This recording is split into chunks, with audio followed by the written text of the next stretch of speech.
Dusty Hill was laid to rest yesterday, August the 3rd, 2021.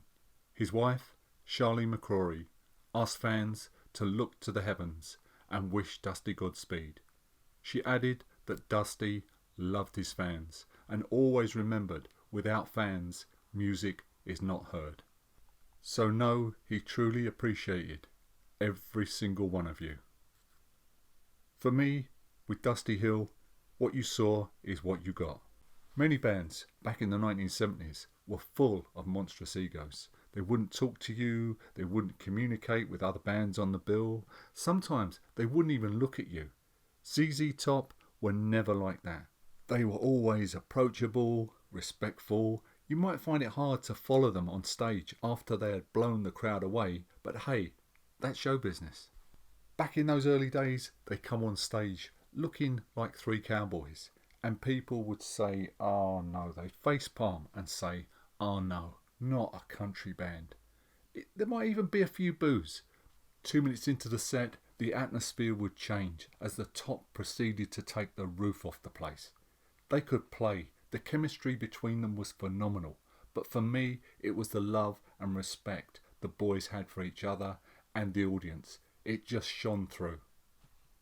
Frank Beard's tight, precise drumming. Did he ever miss a beat? There was a rumour that he missed a beat once, but it is just a rumour. On guitar, you had the Reverend Billy Gibbons, a man whose guitar playing, they said, could cure all minor ailments, from toothache to backache. Dusty Hill providing the bottom for the Top. Never flashy or too busy, doing just what was needed. I also loved the band's ability not to take themselves too seriously. Remember, this is a band that took Texas on the road around the USA from coast to coast, complete with live animals, a buffalo, a longhorn steer, rattlesnakes, a javelina pig, and buzzards. It ain't nothing without the buzzards.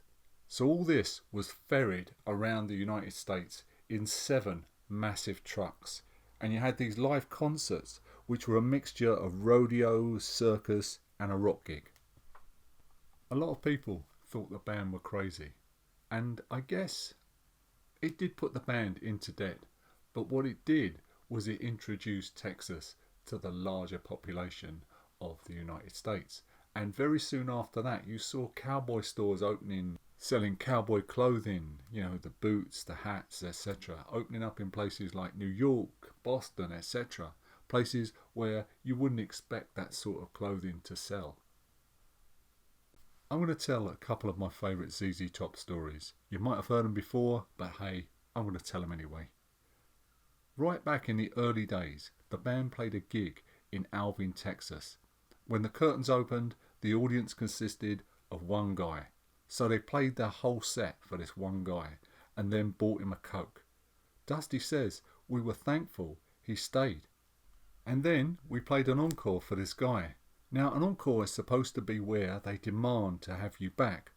We thought the kid deserves some more." Apparently that guy still comes around and says, "Remember me? I'm that guy." Dusty once said this: "Success is a great thing, but it can also really screw with you. You're not really sure who you are, or if people around you treat you good or badly according to who they think you are. I just want to feel normal." When the band took a break in 1976, Dusty went and got a job in a local airport. Using his real name Joe, he cut his hair and remained anonymous, just getting away from being a rock star, getting grounded. I can't imagine too many rock stars doing something like that. A few, but not many. One of the things that was very close to Dusty's heart was his work for Veterans Matter.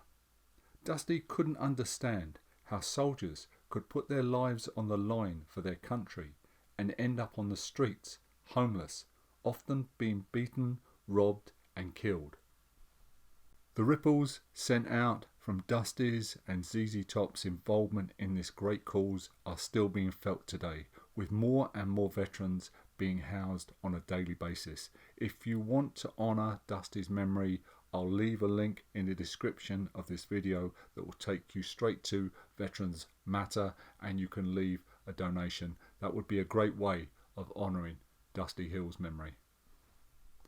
So, Dusty Hill, rest in peace. Thank you for all the great music, for all the great memories. God bless and Godspeed.